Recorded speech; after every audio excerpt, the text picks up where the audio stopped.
mon nom, c'est Marc-André Perriard. Je suis directeur des services d'urgence de Prescott Russell et puis le chef paramédic ici au Comtés-Unis. Ici, on a les services d'ambulance. Fait qu'on gère les services d'ambulance 911, les réponses aux appels 911 d'urgence. On a un programme de paramédecine communautaire. Puis on est aussi en charge de la gestion des situations de mesures d'urgence pour les Comtés-Unis.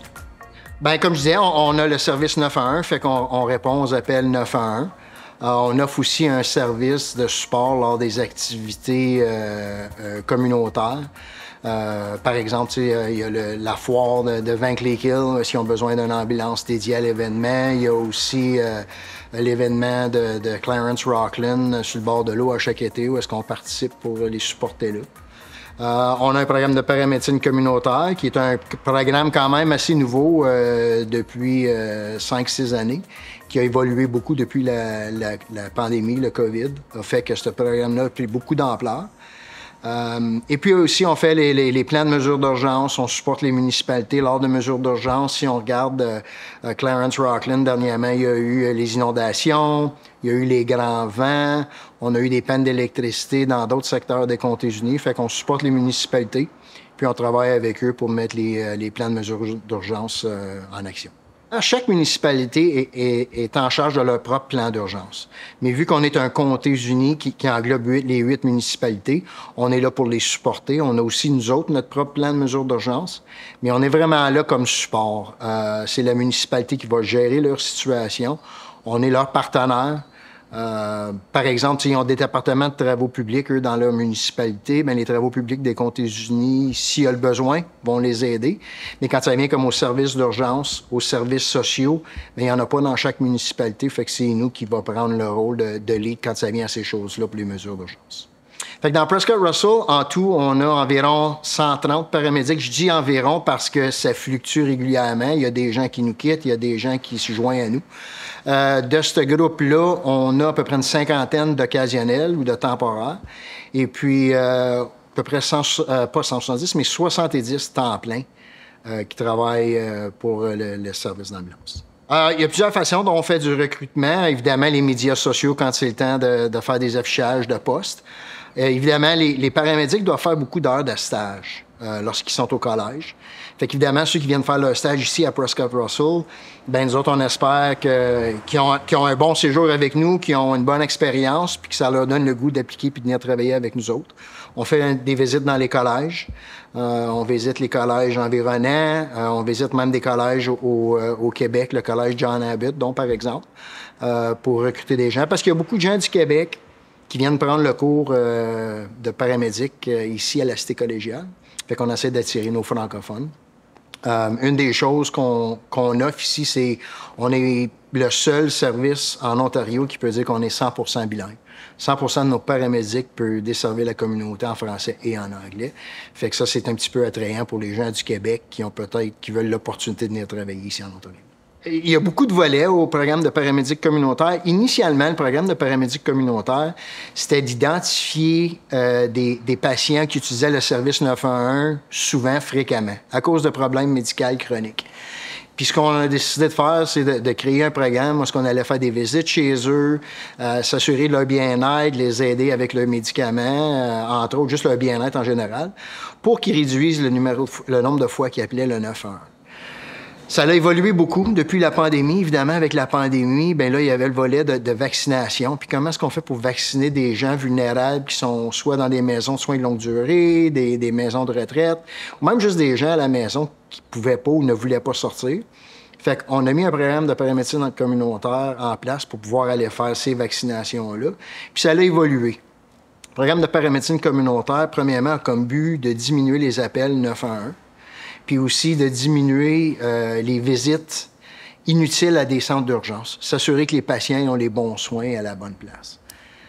Un de nos programmes, par exemple, maintenant, depuis que le programme a évolué, c'est plus que juste la vaccination, c'est certain, c'est ce qu'on appelle traitement de soins antibiotiques à la maison. Ça a un impact direct, si vous voulez, sur les hôpitaux. Les gens, au lieu d'être obligés d'aller à l'hôpital ou d'être admis à l'hôpital pour des soins antibiotiques, on les envoie à la maison. Nos paramédics font des visites quotidiennes, leur donnent leurs soins, leurs médicaments à la maison, s'assurent que tout va bien. communique avec les médecins s'il y a lieu, et puis la personne peut récupérer dans le bien-être de leur maison. On a un programme post-chirurgical, des gens qui ont certaines chirurgies spécifiques, au lieu de passer du temps à l'hôpital, on les envoie à la maison. Nos paramédics font des suivis quotidiens avec eux pour s'assurer encore de leur bien-être, de leur établissement. Puis s'il y a le besoin, communiquer avec les médecins pour changer ou modifier quelque traitement que ce soit.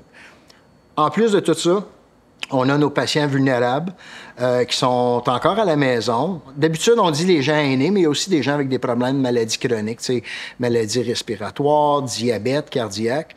On fait des visites quotidiennes avec eux, travailler avec leurs médecins pour s'assurer encore que leur bien-être, qu'ils aillent bien, que tout va bien, qu'ils n'ont pas besoin de changement de soins. On va les évaluer, on fait possiblement des changements de médicaments, des prises de sang. Alors, beaucoup de visites pour des gens vulnérables. Un, pour diminuer les visites à l'hôpital, puis aussi pour diminuer l'impact sur le 911, puis laisser les gens à la maison. Ils sont plus confortables à la maison. Une autre raison pour le programme de paramédecine communautaire, on sait que les lits de soins de longue durée sont limités. On a besoin de beaucoup plus que ce qui est disponible. En gardant les gens à la maison, ils reçoivent les soins qu'ils recevraient dans une maison de soins de longue durée. Puis ça fait qu'ils peuvent rester à la maison plus longtemps. Évidemment, les gens adorent être à la maison, puis pas d'un autre endroit qu'ils connaissent pas. Puis ils travaillent étroitement avec les médecins, les paramédics communautaires, les autres soins de santé pour s'assurer que les gens... C'est des gens qui ont quand même besoin d'un soutien à un certain niveau. On l'offre avec nos paramédics communautaires, puis ils peuvent le faire dans le bien-être de leur maison. Fait que pour nous, tous nos paramédics communautaires, c'est des paramédics qui étaient sur le côté 911 au préalable. Fait que c'est juste une option que nos paramédics ont de travailler sur le volet paramédic communautaire. Si les gens décident d'appliquer sur ces postes-là, c'est certain qu'il y a de la formation en surplus qu'on leur donne parce qu'il y a certaines choses qui font les paramédics communautaires qui ne font pas sur le côté 911. Mais c'est des paramédics qui sont déjà formés, qui sont déjà qualifiés, qui travaillent déjà pour nous, qui font juste travailler sur le côté communautaire. Puis on en a même qui font les deux. Il y en a qui sont remplaçants sur le paramédic communautaire, puis ils travaillent aussi sur le côté 911. L'hôpital d'Hawkesbury, évidemment, c'est un de nos grands partenaires, vu que c'est le seul hôpital dans Prescott Russell. L'hôpital Montfort, on fait partie du centre de santé de l'Est d'Ottawa. Fait que l'hôpital Montfort, l'hôpital général d'Ottawa, on travaille étroitement avec les maisons de soins de longue durée, avec le bureau de santé. C'est tous des partenariats qu'on a, même avec des compagnies de nursing privées. On travaille avec eux pour partager le travail. Quand ils ne sont pas capables d'offrir un service, c'est nous qui les aident temporairement. Alors, c'est un partenariat communautaire, un partenariat avec les services sociaux. Évidemment, souvent, de nos patients ont besoin un petit peu d'assistance de services sociaux. Fait qu'on inclut eux là-dedans. Fait que toutes sortes de petites choses, de partenariats communautaires, même des programmes de transport local, tu sais, si on peut les jumeler avec ces gens-là, si on voit le besoin. Fait que c'est sûr que les programmes de paramédics communautaires, ça le dit dans le nom, c'est communautaire, c'est des partenariats, puis c'est de cette façon-là qu'on peut identifier les gens dont on a besoin le plus de notre service. Le programme de paramédecine communautaire, il est un petit peu différent que le côté 911. Le paramédic communautaire, il est subventionné à 100% par la province. Tandis que le côté 911, c'est un partage de subventions entre le gouvernement provincial et puis les Comtés unis de Prescott Russell. Alors, c'est sûr que, vu que c'est fondé à 100% par la province, le paramédic communautaire, on est limité à ce qu'on peut faire avec les argents qu'on nous donne. C'est certain qu'on pourrait utiliser plus de paramédics communautaires. Pas parce que ce qu'on fait comme c'est là n'est pas adéquat, mais c'est qu'on pourrait augmenter les services. On pourrait aller dans d'autres volets pour aider ou offrir d'autres services encore plus. Fait qu'on espère qu'on va avoir la capacité d'augmenter notre budget à ce niveau-là suite aux subventions pour pouvoir, comme je te dis, pas améliorer, mais agrandir le sort de service qu'on offre. Évidemment, avec la croissance dans nos communautés, il y a d'habitude une demande ou une croissance de demande sur le côté 911. Comme c'est là, les services 911 des Comtés unis de Prescott Russell, on a les bonnes ressources, on a le nombre de ressources dont on a besoin. On a un nouveau système de répartition qui vient juste d'être mis en place au mois d'avril, qu'on appelle MPDS, qui change beaucoup la façon dont on répond aux appels. Puis ça, ce que ça fait, c'est que la priorité des appels est mieux déterminée. Fait que les ambulances sont envoyées aux urgences les plus urgentes plus rapidement, puis les appels moins urgentes, mais sont mis de côté puis sont repoussés à plus tard. Fait que ça a eu une super bon impact sur notre capacité de répondre. L'autre chose qu'il faut savoir, c'est que notre communauté est croissante, mais d'habitude, elle est croissante avec des jeunes familles. C'est pas des gens qui sont demandants sur le système d'urgence, sur le système de santé, parce que c'est encore des jeunes familles. Pour ce qui est de notre population vieillissante, on envisage depuis plusieurs années la croissance de ces gens-là, puis le programme de paramédecine communautaire, c'est quelque chose qui nous aide à diminuer, si tu veux, l'impact sur le côté 911. Il y a toujours des appels 911, il y a toujours des appels d'urgence. Ça, c'est quelque chose qu'on peut pas effacer, c'est des choses qui arrivent. Mais évidemment, comme c'est là, nos prévisions futures aussi, on est où est-ce qu'on est de besoin d'être pour le nombre d'ambulances qu'on a pour Prescott Russell. Le volet 911, premièrement, on a 7 ambulances dans Prescott Russell, 24 heures sur 24, 7 jours par semaine, 365 jours par année. On a 2 autres ambulances qui sont de jour seulement, 7 jours par semaine. Et puis, on a 2 unités de réponse rapide. Fait que ça, c'est un paramédic dans un véhicule, soit un petit SUV ou un auto qui répond rapidement à des appels. Fait que avec ces ressources-là, évidemment, on les place dans les endroits où est-ce qu'on peut anticiper le plus de volume d'appels. Puis ça, c'est basé sur nos statistiques de plusieurs années. On peut voir sont où les pochettes, là, où ce qui sont les plus occupés. Puis évidemment, c'est dans nos coins les plus populés. Si on regarde Hawkesbury, Clarence, Rockland, Embrun, Russell, évidemment, c'est plus occupé à ce coin-là. Mais il y a aussi beaucoup d'autres régions dans les Comtés unis qu'on doit s'assurer qu'on a des ambulances disponibles. Là, évidemment, notre plan de déploiement change beaucoup, puis il va changer encore beaucoup vu qu'on a eu le nouveau système de répartition MPDS. Parce dans le passé, juste vous donner un exemple, il y avait deux volets d'appels. Soit que les paramédics répondaient avec des lumières, des sirènes, ou ils répondaient pas de lumière, pas de sirène. Mais ce que ça faisait, c'est que souvent, on répondait à des appels lumière, sirène, ça nécessitait pas ça. C'était pas des urgences de vie ou mort. Avec le nouveau système de répartition, il y a maintenant 5 niveaux de priorité, qui fait qu'on a diminué le nombre d'appels lumière, sirène de 40 % dans les Comtés unis, qui est beaucoup. Pour plusieurs raisons que c'est important, ça, c'est que, évidemment, on met les paramédics en situation de conduite dangereuse à la baisse. Aussi, nos ambulances sont disponibles pour des vraies urgences. Puis quand je dis des vraies urgences, je parle plus des urgences de vie ou mort, où est-ce que les conséquences peuvent être plus sévères.